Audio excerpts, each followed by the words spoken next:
आखिर महाराष्ट्र के मुख्यमंत्री देवेंद्र फडणवीस ने वो बात बोल ही दिया जिसे सुनना रियल एस्टेट लॉबी को नागवार गुजरता है।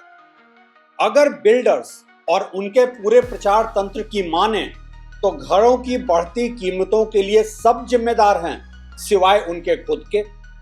आखिर सरकार भी तो अलग अलग टैक्स और प्रीमियम के नाम पे निचोड़ रही है इन बेचारे बिल्डर्स को। इनपुट कॉस्ट बढ़ गया, रॉ मटेरियल्स नहीं मिलते हैं, लैंड प्राइसेज बहुत बढ़ गए हैं और इन सब के बीच बढ़ गई है उनकी मुश्किलें। वो तो शुक्र है खुलकर ये नहीं बोलते कि अलग अलग सरकारी डिपार्टमेंट्स में क्लियरेंस के नाम पे अंडर द टेबल कितना देना पड़ता है। आखिर सबको डर है ईडी और इनकम टैक्स का। बेचारे करें भी तो क्या करें, वो तो बस एक ही जगह पे कटौती करते हैं और वो है उनका खुद का प्रॉफिट मार्जिन। बेचारे बिल्डर। लेकिन देवेंद्र फडणवीस ने दबी जुबान से ही सही बोल दिया कि वो सच जो ये बिल्डर लॉबी सुनना ही नहीं चाहती है, जिस सच की गूंज दबाने के लिए इतना प्रचार तंत्र पे पैसा खर्च करते हैं ये। और वो सच ये कि सरकार जब भी प्रीमियम कम करती है कि घर हो सस्ते तो बिल्डर कीमतें बढ़ाकर अपना मुनाफा और बढ़ा लेते हैं।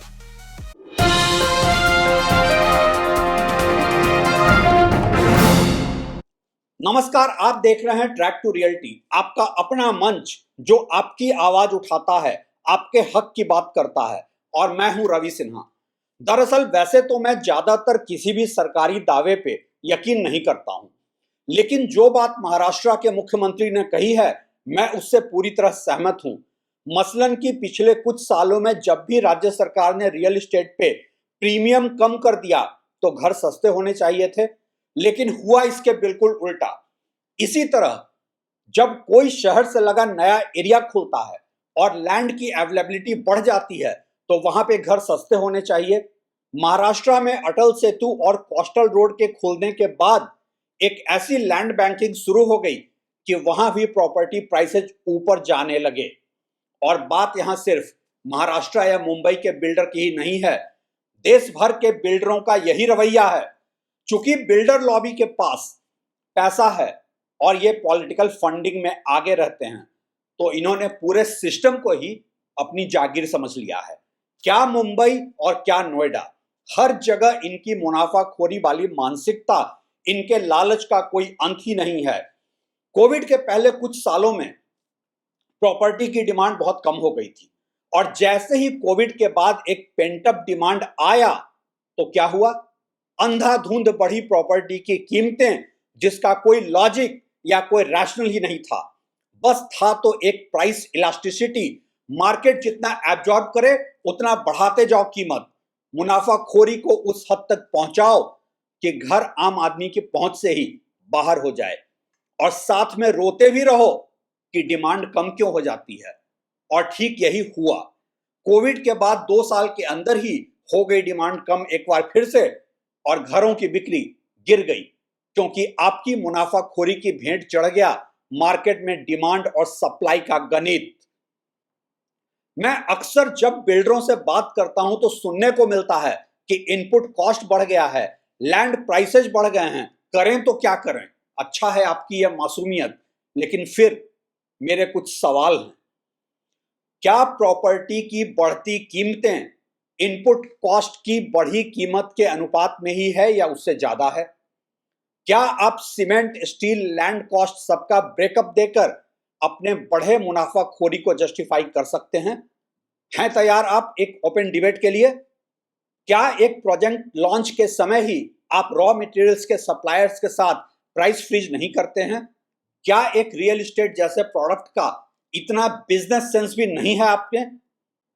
और सबसे बड़ा सवाल, अगर बात बढ़ती कीमतों की है जो आपके प्रॉफिट मार्जिन्स को अफेक्ट कर रहा है और घर खरीदारों के लिए घर महंगा कर रहा है, तो फिर आप अचानक से बड़े साइज के लग्जरी फ्लैट्स ही क्यों बना रहे हैं? वहां तो खरीदारों के लिए और भी अनअफोर्डेबल हो जाता है प्रॉपर्टी खरीदना। लेकिन नहीं, आपको मार्केट के डिमांड और सप्लाई से क्या वास्ता? आपका वास्ता सिर्फ और सिर्फ प्रॉफिट मैक्सिमाइज करने से है। Make hay while the sun shines, ये मानसिकता है आपकी। दरअसल आप ईमानदार हैं ही नहीं, ना तो सरकार के साथ जब टैक्स और प्रीमियम में छूट मिलती है, और ना ही अपने ग्राहकों के साथ जब आप सिर्फ और सिर्फ इन्वेस्टर ड्रिवन प्रोजेक्ट ही बनाते हैं। एक बिल्डर तो बहुत ही ढिठाई के साथ मुझसे कहता है, मुझे तो एंड यूजर कस्टमर चाहिए ही नहीं होता है। सवाल बहुत पूछता है, कब डिलीवर करोगे, क्या मटेरियल लगाओगे, क्या इंटीरियर्स दोगे, धूप किधर से आएगी और एयर फ्लो किधर से होगा।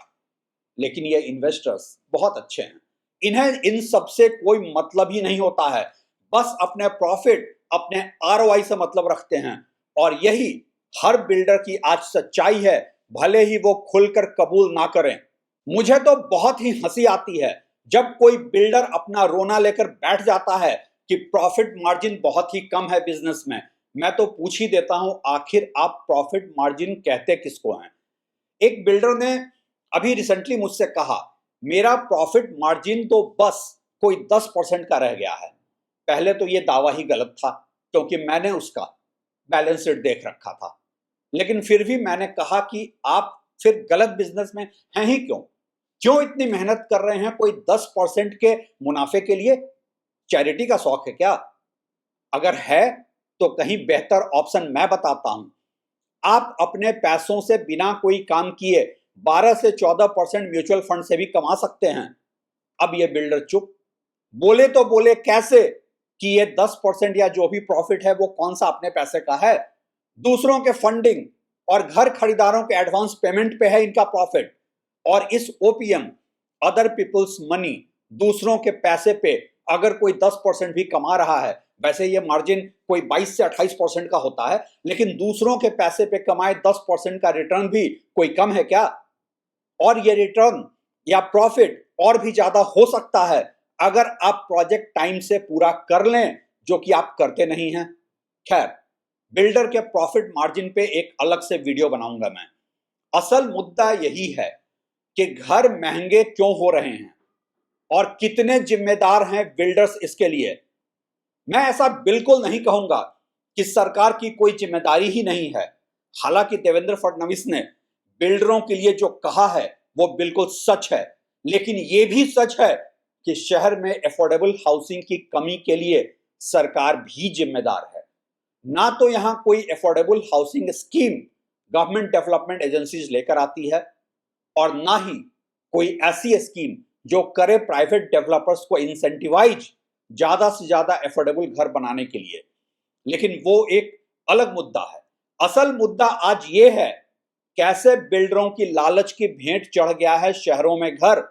और यही मुझे लगता है कि सरकार का सिर्फ बिल्डरों को क्रिटिसाइज करना या गलती पॉइंट आउट करना काफी नहीं है। आपने उन्हें एक ऐसा उन्मुक्त बाजार, एक ऐसा फ्री मार्केट इकोनॉमी दे रखा है जहां ये फॉर प्रॉफिट कंपनीज ज्यादा से ज्यादा प्रॉफिट की दौड़ में शामिल हो गई हैं और पिस रही है इस लालच भरी दुनिया में आम जनता। आखिर क्या है इसका सॉल्यूशन? सिर्फ बिल्डर की गलती बता देना या आलोचना कर देना ही तो कोई सॉल्यूशन नहीं हो सकता है ना। Solution number 1, government development agencies, DDA, MHADA जैसों को रिवाइव करके अफोर्डेबल हाउसिंग प्रोजेक्ट लॉन्च करना होगा। दूसरा, सरकार को अफोर्डेबल हाउसिंग स्कीम्स को ल्यूक्रेटिव बनाना होगा प्राइवेट बिल्डर्स के लिए। सिर्फ टैक्स कट या प्रीमियम कट करके आप इसे सफल नहीं बना सकते हैं। उसकी मॉनिटरिंग भी जरूरी है कि वो लाभ आम जनता तक पहुंचे।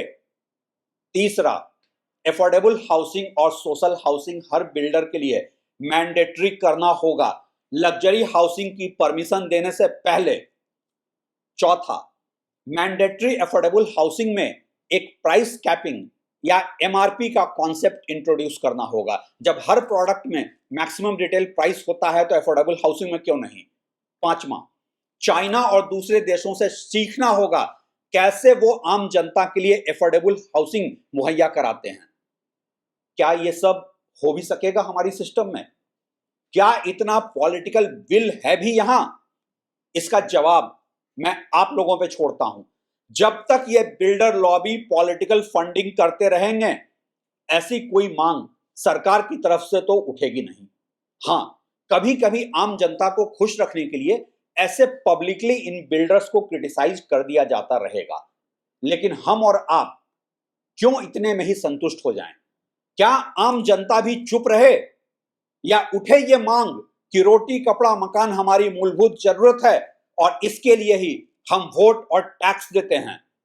और हां, अंत में बस इतना ही कहूंगा कि बिल्डर हैं गुनहगार आपके घरों को महंगा बनाने के, लेकिन वो अकेले गुनहगार नहीं हैं। मेरी बातों पे सोचिएगा जरूर और अपनी राय भी हमें बताइएगा। शुक्रिया।